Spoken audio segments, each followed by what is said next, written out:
आपने इतना समर्थन इस यात्रा को दिया, इतनी मदद की, इतनी शक्ति आपने हमें दी, इसके लिए मैं सबसे धन्यवाद करना चाहता हूं, दिल से धन्यवाद करना चाहता हूं।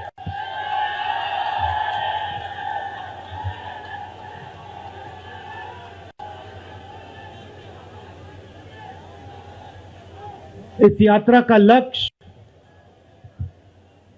भारत को जोड़ने का है।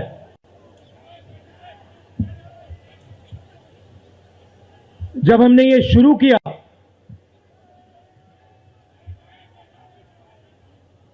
कन्याकुमारी में यात्रा शुरू की, तो मैं सोच रहा था कि नफरत को मिटाने की जरूरत है, और मेरे दिमाग में था कि इस देश में सब जगह नफरत फैली हुई है। मगर जब मैंने चलना शुरू किया तो सच्चाई बिल्कुल अलग थी। मैंने मीडिया के बारे में कहा, शुरुआत में कहा कि हमारे दोस्त हैं,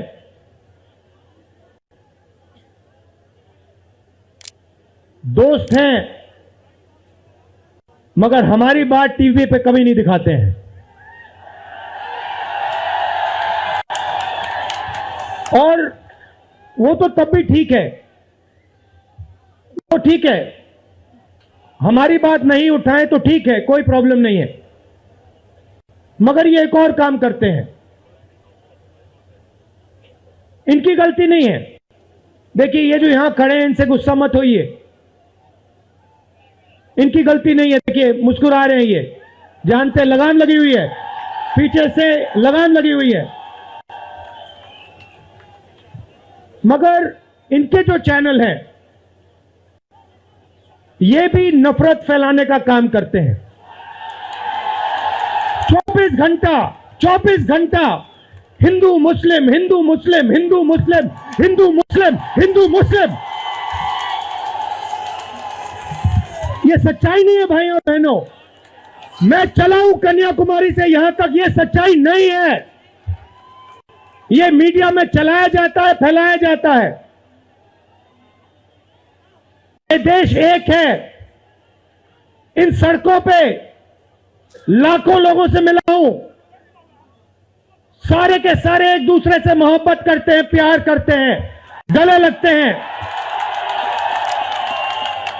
तो सवाल उठता है, क्योंकि ये नहीं कर रहे हैं, इनके पीछे जो शक्ति है, इनके पीछे जो शक्ति है वो कर रही है।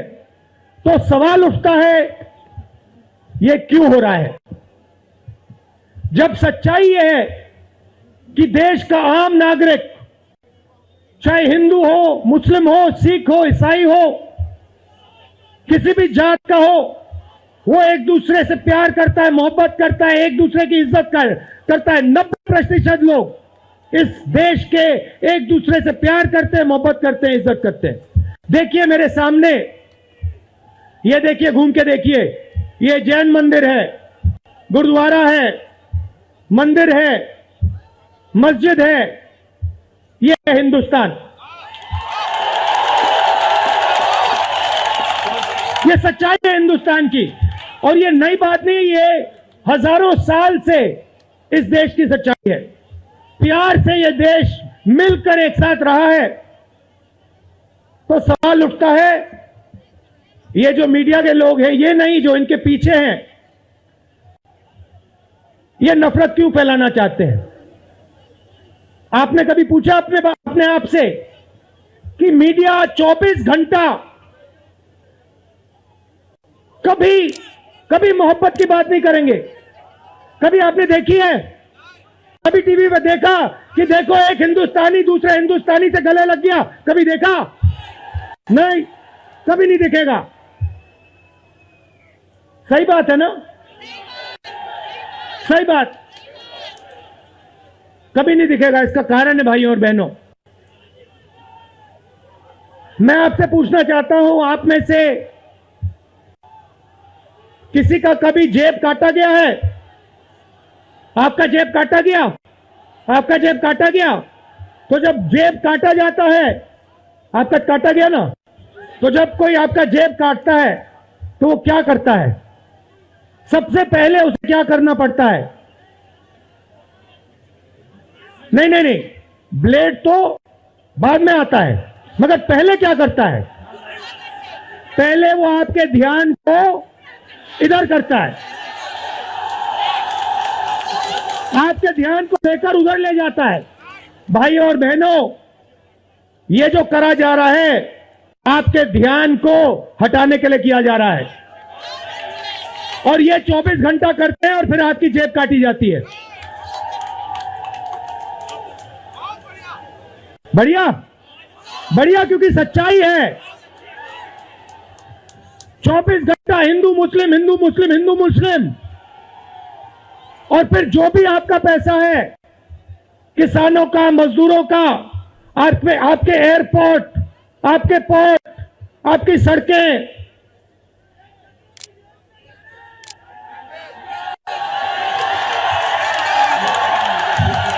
सीधा किसके जेब में? इनके मालिक के जेब में।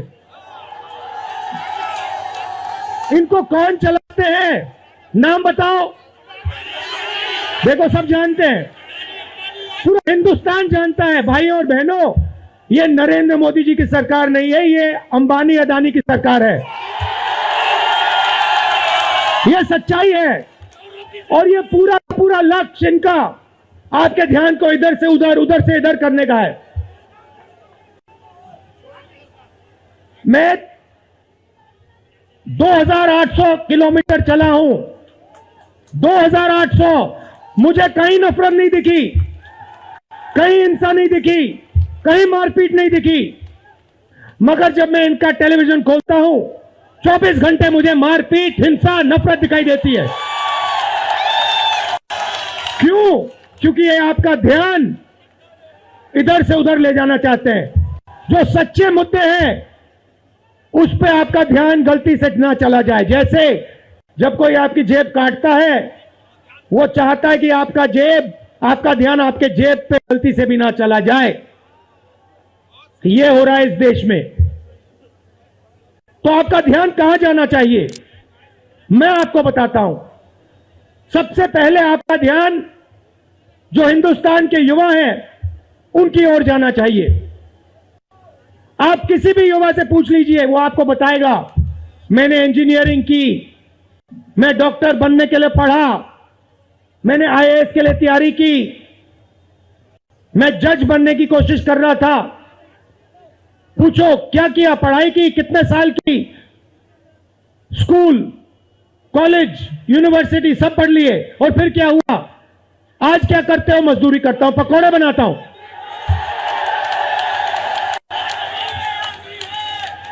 बेरोजगारी क्यों आई? मैं आपको बताता हूं। और जो हमारे छोटे व्यापारी हैं, जो स्मॉल और मीडियम बिजनेस चलाते हैं, आप अच्छी तरह सुनिए,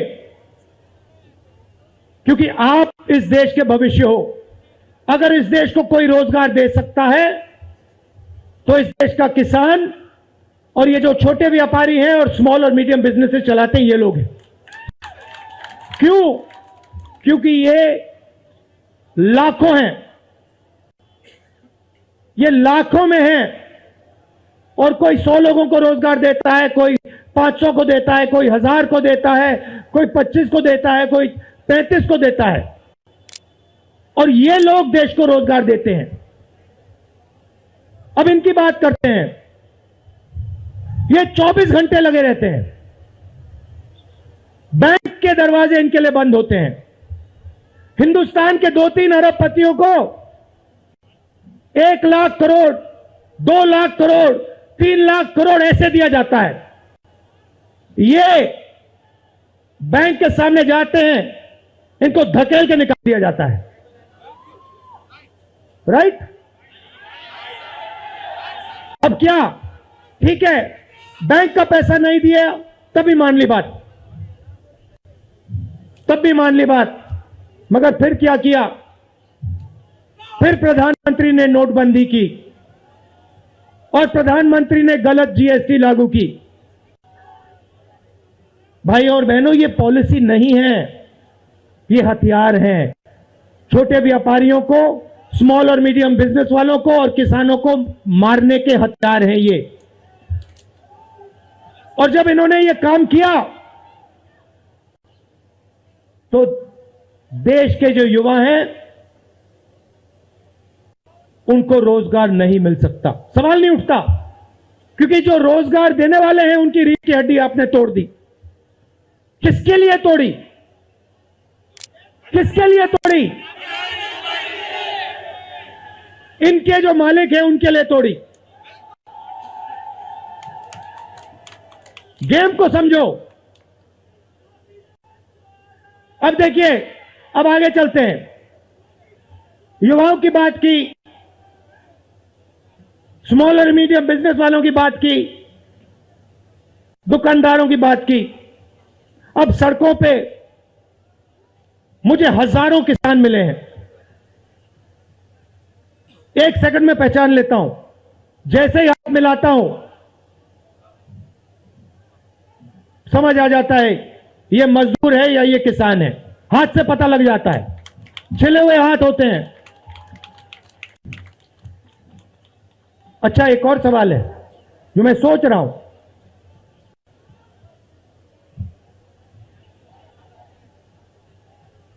प्रेस वाले ने मुझे पूछा क्या आपको ठंड नहीं लगती? और मैंने सोचा ये मुझसे पूछ रहे हैं, ये हिंदुस्तान के किसान से क्यों नहीं पूछते? ये हिंदुस्तान के मजदूर से क्यों नहीं पूछते? ये हिंदुस्तान के गरीब बच्चों से क्यों नहीं पूछते? फिर कहते देखो 2800 किलोमीटर चल लिए, कोई बड़ी बात नहीं है, पूरा हिंदुस्तान चलता है, जिंदगी भर चलता है, किसान चलता है, मजदूर चलता है, फैक्ट्री में जो काम करते हैं वो चलते हैं। तो हमने ये कोई बड़ा काम नहीं किया भाई और बहनें, पूरा हिंदुस्तान करता है, रोज करता है। हम 2800 किलोमीटर चलते हैं, किसान शायद जिंदगी में 10,000, 15,000, 20,000 चल लेता है।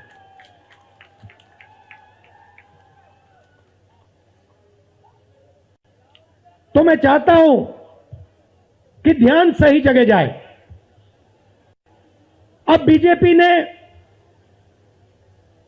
धर्म की बात उठाई है, हिंदू धर्म की बात करते हैं। मैं आपसे पूछना चाहता हूं, हिंदू धर्म में कहां लिखा है कि गरीबों को, कमजोर लोगों को कुचलना चाहिए? कहां लिखा है? कहां लिखा है कि कमजोर लोगों को मारना चाहिए? कहां लिखा है मुझे बताओ। मैंने तो कहीं नहीं पढ़ा। मैंने गीता पढ़ी है, उपनिषद पढ़े हैं, कहीं नहीं पढ़ा मैंने।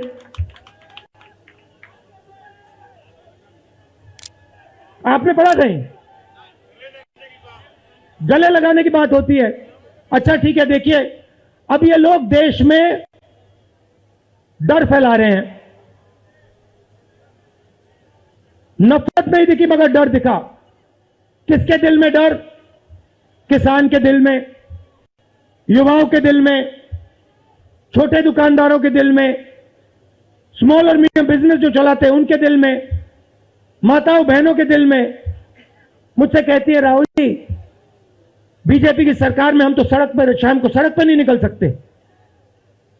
तो डर फैला दिया है। सही सही। अच्छा, आपने शिव जी की फोटो देखी है? उसमें उनका हाथ ऐसे देखा आपने? इसको क्या कहते हैं? इसको क्या कहते हैं? इसको अभय मुद्रा कहते हैं। इसका मतलब क्या होता है? इसका मतलब होता है डरो मत। तो शिव जी कहते हैं डरो मत। हिंदू धर्म कहता है डरो मत। और ये लोग 24 घंटा इस देश में डर फैलाने की कोशिश करते हैं। अच्छा, एक और मजे की बात बताता हूं आपको। मैं सोच रहा था, आपने ये यात्रा देखी होगी, इसमें आपको हिंसा दिखी? कहीं नहीं दिखी? किसी ने किसी को मारा? किसी ने गाली दी? नहीं।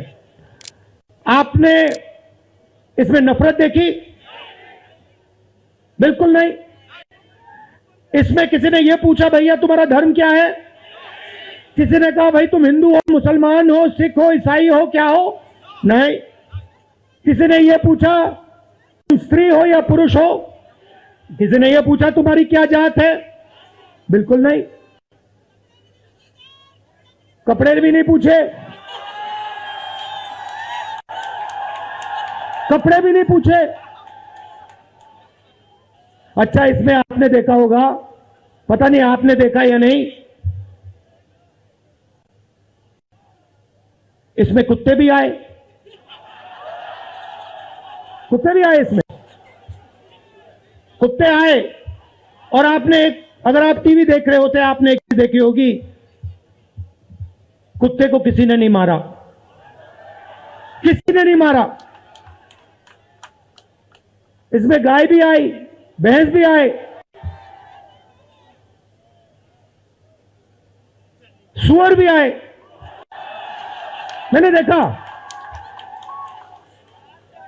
वो तो सब जानवर आए, सब लोग आए और यहां पे कोई नफरत नहीं थी। जैसा हमारा हिंदुस्तान है वैसे ही ये यात्रा है। कोई नफरत नहीं, कोई हिंसा नहीं, कोई गलत सवाल नहीं। कभी कभी कोई गिर जाता, जैसे हमारे हरियाणा के पीसीसी गिरे, धड़ाम से गिरे, केरला के सब नेता गिर गए। 1 सेकंड में लोग उनको उठा लेते थे, 1 सेकंड में, टाइम नहीं लगता था। ये है हिंदुस्तान। नहीं, देखिए, मैं आपको एक बात बताता हूं, सच्चाई समझनी होगी।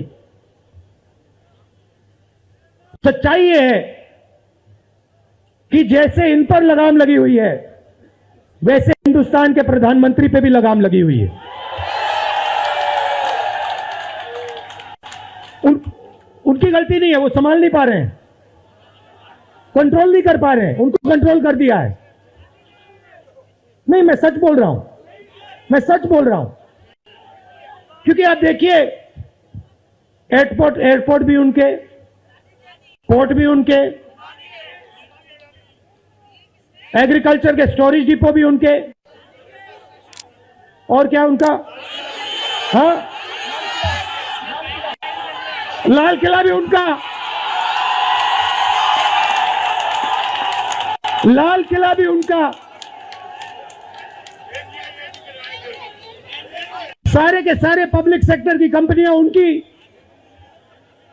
और क्या उनका, रेलवेज उनकी।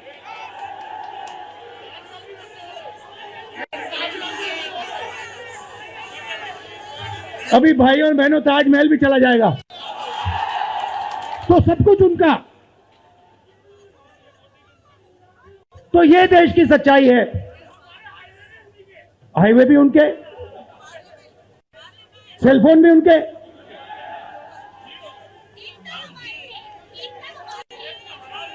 मगर सच्चाई हमारी। आप देखिए, मैं आपको बताता हूं, आपको मैं बताता हूं, अपनी कहानी बताता हूं। जब मैं राजनीति में आया, 2004 में आया, हमारी सरकार थी, चुनाव जीते थे, और ये प्रेस वाले 24 घंटा मेरी प्रशंसा करते थे। 24 घंटा राहुल गांधी, राहुल गांधी, राहुल गांधी, राहुल गांधी। फिर मैंने क्या किया, मैं चला गया भट्टा परसोल। नहीं सुनो, आपको समझना है ये है क्या। मैं भट्टा परसोल गया और मैंने किसानों का जो जमीन का मामला है उसको छेड़ दिया।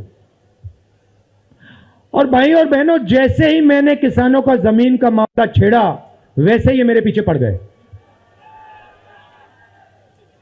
उसके बाद जमीन अधिग्रहण बिल, भट्टा परसोल के बाद जमीन अधिग्रहण बिल लाया, कांग्रेस की सरकार लाई। उसके बाद तो पूरा फुल टाइम 24 घंटा मेरे पीछे पड़ गए। प्रधानमंत्री जी ने, बीजेपी ने, मैं आपको सच्चाई के बारे में बताना चाह रहा हूं, प्रधानमंत्री ने, बीजेपी ने हजारों करोड़ रुपए लगा दिए मेरी छवि को खराब करने में। हजारों करोड़ रुपए। और आपने देखा होगा मैंने एक शब्द नहीं बोला, बिल्कुल चुप, बिल्कुल चुप। मैंने एक शब्द नहीं बोला। मैंने ये नहीं बोला भैया ये गलत बोल रहे हैं, ये ठीक नहीं है ना, मैं बिल्कुल चुप, चुप। क्योंकि मैंने कहा चलो देखता हूं कितना दम है, और लगाया। पूरी की पूरी मीडिया लग गई, व्हाट्सएप पे लगाया, फेसबुक पे लगाया, सब जगह 24 घंटा राहुल गांधी के बारे में। कुछ नहीं बोला मैंने,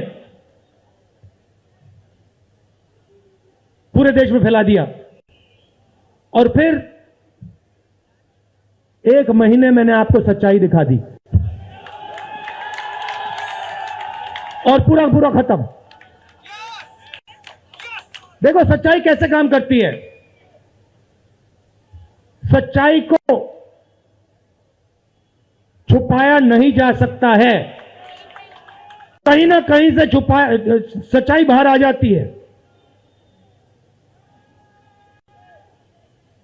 और ये यात्रा हिंदुस्तान को जोड़ने की है। क्यों? क्योंकि इस नफरत से, इस डर से हमारे प्यारे देश को नुकसान हो रहा है।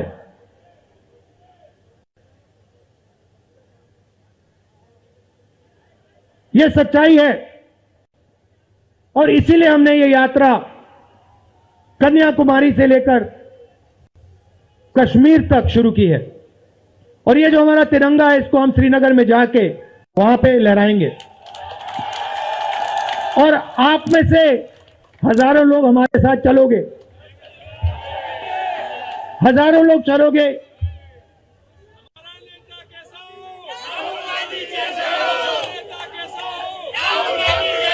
तो भाई और बहनों देखिए, सच्चा मुकाबला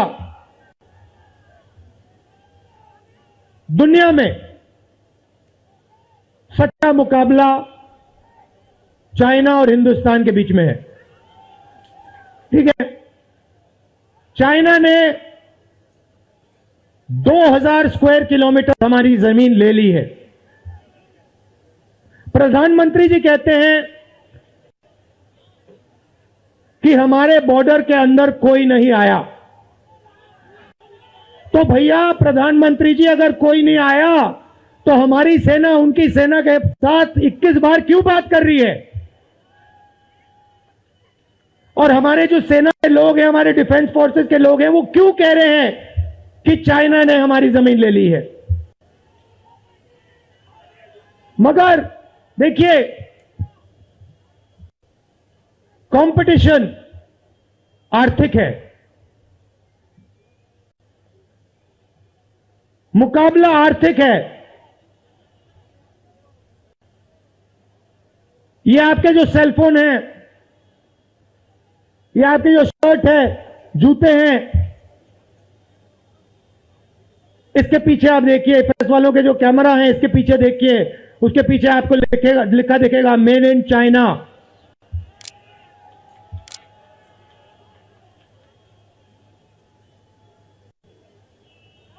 हमें शर्ट के पीछे, सेलफोन के पीछे, जूतों के नीचे मेड इन इंडिया लिखना है। और एक ऐसा दिन आना चाहिए जब शंघाई में कोई युवा नए जूते खरीदे, उसके नीचे देखे made in new Delhi India. ये हिंदुस्तान चाहिए, इसी से हमारे युवाओं को रोजगार मिलेगा। तो ये करना ही पड़ेगा, चॉइस नहीं है। और ये हम करके दिखा देंगे। ये देश कर सकता है, करके दिखा सकता है। आप सबने इतना प्यार दिया,